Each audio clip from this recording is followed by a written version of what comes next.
একটা বিষয় হচ্ছে যে আওয়ামী লীগের প্রেসিডেন্ট হিসেবে তার বৈধতার প্রশ্ন এর আগে আমরা তুলেছি যে একটা অবৈধ সংসদ বৈধ প্রেসিডেন্টের জন্ম দিতে পারে কিনা, এটা একটা পলিটিক্যাল কোশ্চেন। কিন্তু যেই লোকের বিরুদ্ধে মামলা নাই তার সংবিধানে রাইট বলে দেওয়া আছে যে এই জমিনে এই ভূমিতে তিনি বের হয়ে যেতে পারবেন, স্বাধীন মতো আবার ঢুকতে পারবেন, এইটাকে কোনো বাধা দেওয়া যাবে।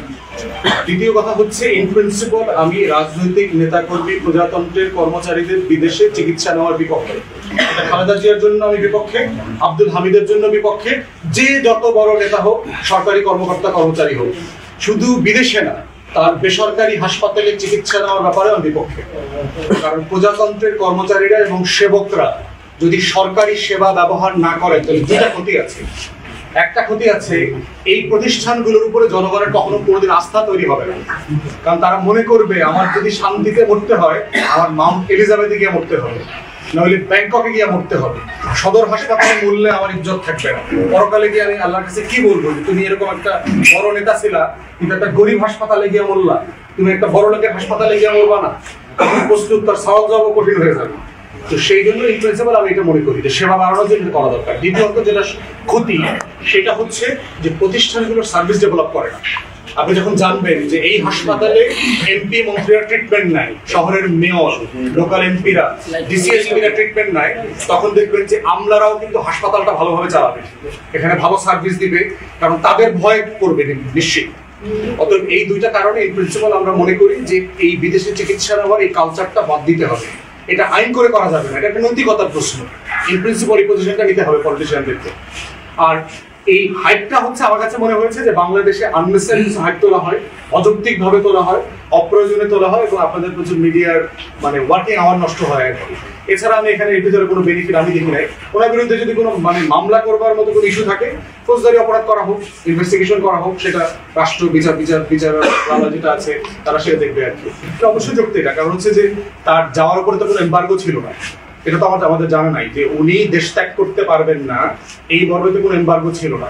অথবা ওনার পাসপোর্ট সিজ করা হয়েছে, অথবা যেটা হয়েছে যে ওনার বিরুদ্ধে মামলা আছে, ওনাকে রেস্ট্রিকশন দেওয়া ছিল, উনি অবৈধভাবে গেছেন, এমনটা তো কিছু প্রতীয়মান হয়নি।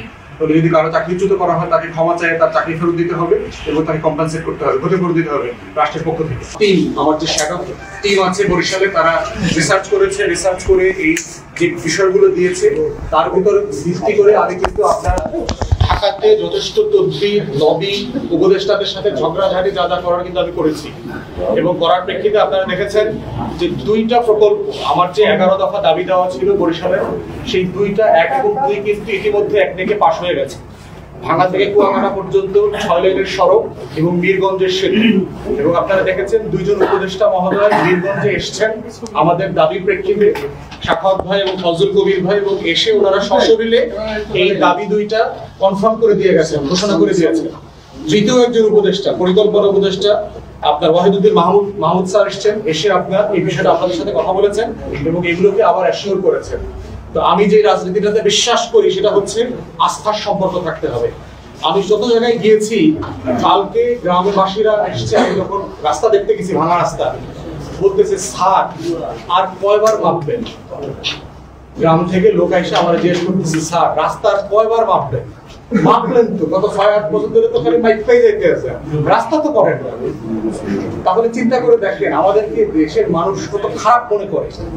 রাজনীতিবিদ মানে হলো চোর, বাটপার, বদমাইশ টাইপের লোক। আপনি যে কোনো সাধারণ মানুষকে জিজ্ঞেস করবেন রাজনীতিবিদের সম্পর্কে ধারণা নাই, কারণ তারা মিথ্যা আশ্বাস দেয়, ওয়াদা দেয়, খেলাফ করে। এবং এই জিনিসটা আমরা বারবার দেখেছি। তো সেই জায়গাতে আমি আপনাদের সাথে যেটা বারবার বলেছি যে আমি যেটা ওয়াদা দেই আমি এটা করে দেখানোর চেষ্টা করব। এবং ইতিমধ্যে বরিশাল বিভাগের যে 11 দফা ওয়াদা নিয়ে আমি কাজ করেছি, 2টা ওয়াদা ইতিমধ্যে